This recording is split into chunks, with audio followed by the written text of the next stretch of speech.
Olá, olá, esse é o Quero Que Desenhe do módulo 3. Nosso assunto é o ciclo trigonométrico, muito bacana, muito legal. Nós vamos entender de fato o que é o seno, o que é o cosseno, onde é que eles estão, por que eu tenho que chamar isso de ciclo trigonométrico e outras curiosidades mais. Vamos lá?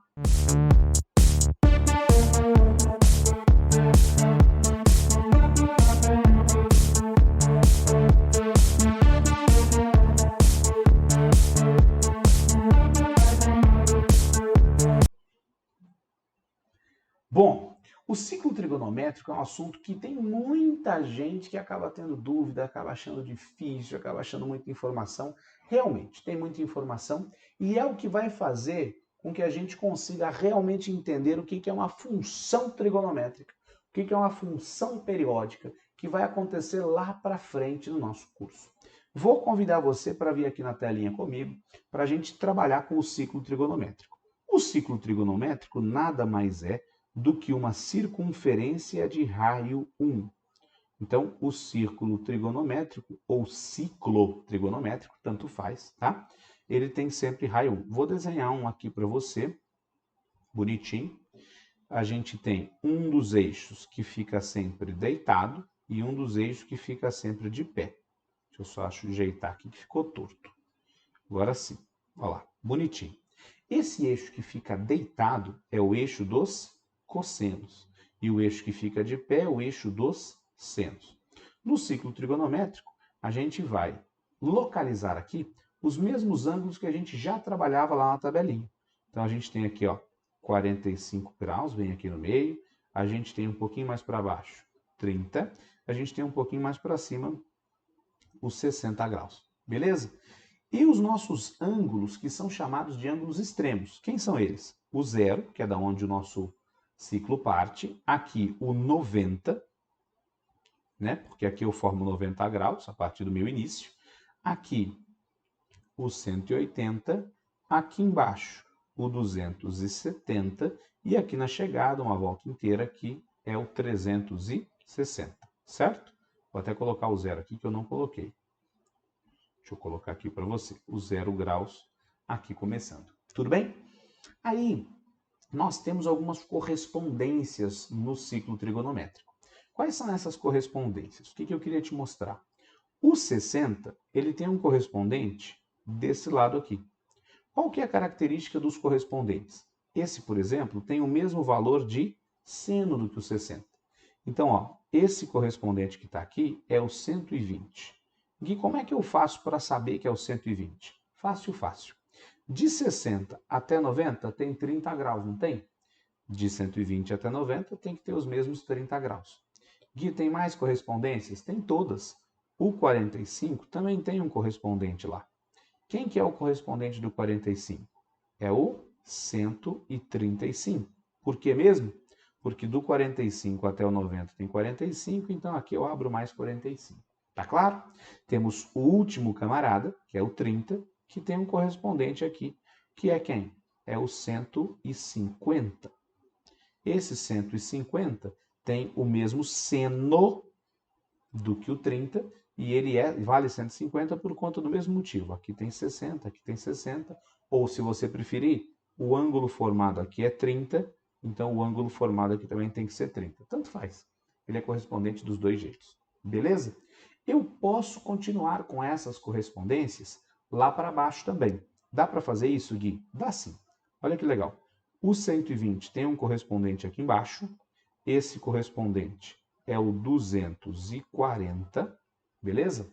O 135 tem um correspondente lá embaixo, que é o 225. E o 150 tem um correspondente lá embaixo, que é o 210. Beleza?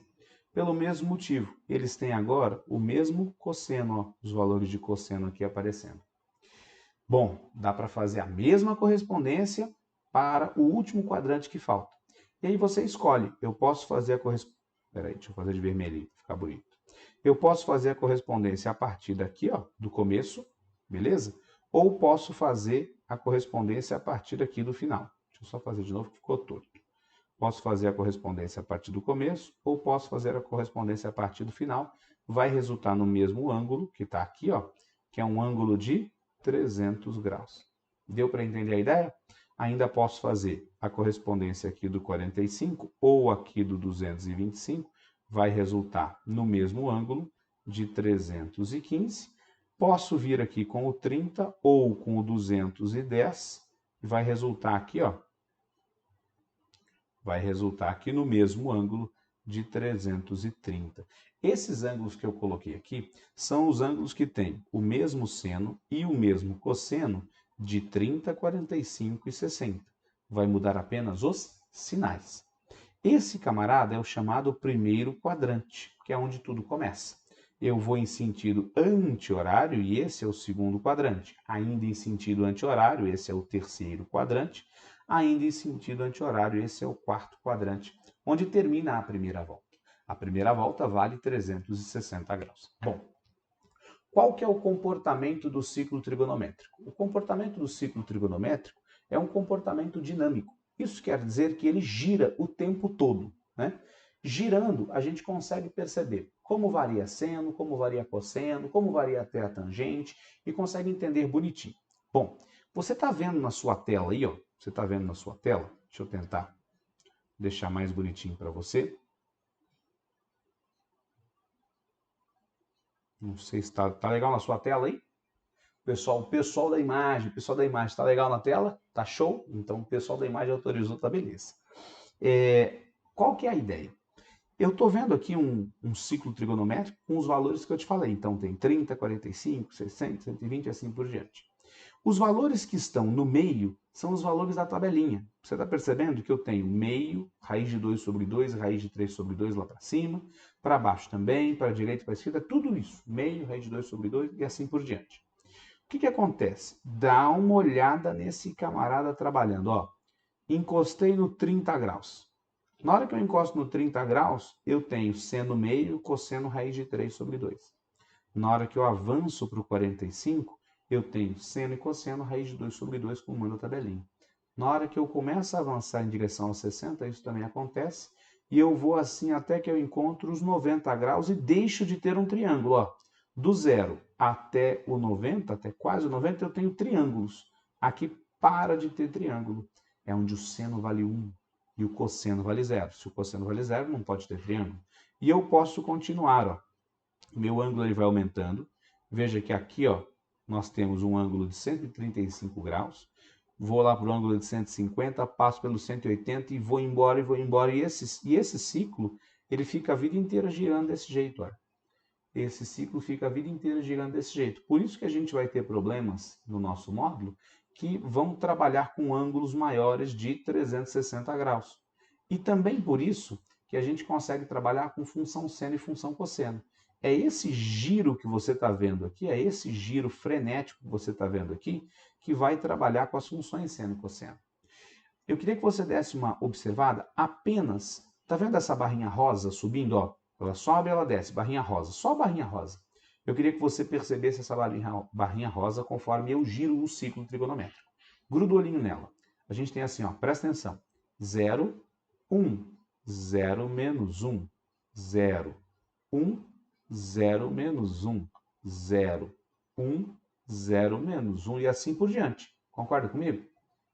Se você enxergou o funcionamento dessa barrinha rosa, o que a gente consegue até já parar para pensar? Não vou falar de nada disso hoje, mas a gente consegue parar para pensar, sabem quem? Na tal da função seno. Como é que ficaria uma função seno? Só para a gente fazer uma prévia aqui, tem exercício no nosso módulo, né, no nosso material, que fala um pouquinho de função seno. É legal só você ter uma noçãozinha. O que eu te mostrei lá na barrinha rosa, vou até fazer de rosa aqui para combinar. Eu te mostrei que o meu seno fazia 0, 1, 0, 1, 0 e menos 1. Depois voltava 0, 1, 0 e menos 1. Se você der uma olhada nesse gráfico que aqui está, você vai ter a chamada senoide. Olha que legal. 0, 1, 0 menos 1, 0, 1, 0 menos 1. Esse gráfico é o gráfico que a gente vai chamar de função seno. O que eu quero com isso? O que eu quero com isso? O que eu quero com esses rabiscos que a gente fez e o que a gente percebeu? Eu quero que você entenda o funcionamento do ciclo trigonométrico. Gui, eu preciso memorizar? Não. Não. O que eu quero que você entenda é como ele funciona. Ele gira no sentido anti-horário, vai alterando os seus ângulos, a gente consegue mapeá-lo todo pela tabelinha de 30, 45 e 60, respeitando os sinais. Falando dos sinais, eu tenho uma dica para você. Qual que é a dica? Vamos desenhar aqui um círculo, ou melhor, dois círculos, representando aqui o seno e o cosseno. O primeiro ciclo é o seno e o segundo ciclo é o cosseno. Só para a gente não esquecer mais dos sinais, beleza? O seno, ele é positivo no primeiro e no segundo quadrante, ou seja, na parte de cima, e ele é negativo na parte de baixo. Olha que carinha legal. Essa regra é a regra do palhacinho. Vou até desenhar um cabelo para esse palhacinho aqui, ó. Regra do palhacinho. Palhacinho do seno é o palhacinho que está sem sono, ele está de pé, assim como o eixo. Então, positivo em cima, negativo embaixo. Já o palhacinho do cosseno, como é cosseno, ele está com sono, ele está deitado. Então eu tenho positivo do lado direito, negativo do lado esquerdo. Olha lá o palhacinho. Vou desenhar o cabelo dele deitado. Olha lá. Palhacinho do cosseno, é o palhacinho que está com sono. Então é o palhacinho que está deitado. Não esquece disso, tá? Então, qual que é o exemplo que a gente pode tirar disso? Exemplo. Seno de 330. Eu sei de cor? Sei. Eu sei que o 330, olhando aqui, ó, ele é correspondente ao ângulo de 30 graus. Então, o seno de 330 é igual ao seno de 30 graus. Mas o 330, ele está na parte de baixo. O 330 está aqui, ó. Para seno, isso é negativo. Então, o seno de 330 vai ser o mesmo seno de 30, meio, com o sinal contrário. Deu para entender o que a gente tem que fazer? Ah, Gui, mas apareceu na minha prova o cosseno de 120. E agora? O 120 ele é correspondente do 60. Então, ele tem o mesmo cosseno do 60. Acontece que, ó, o 60 estaria aqui. Ou melhor, deixa eu fazer no outro palhacinho. O 60 estaria aqui. O 120 está aqui. Então, enquanto o cosseno de 60 é positivo, o cosseno de 120 é negativo. Vale menos meio. Deu para entender a ideia? Então, nós trabalhamos todo o ciclo trigonométrico com os ângulos correspondentes a 30, 45 e 60, que são os ângulos que a gente já conhecia, com os ciclos girando sempre no sentido anti-horário, e entendemos que é realmente um giro, ele vai girando, ele é dinâmico, e isso é que vai gerar o que a gente vai chamar futuramente de função seno e de função cosseno. Tá claro isso? Abriu sua mente, conectou os neurônios? Espero que sim, e até os nossos próximos capítulos.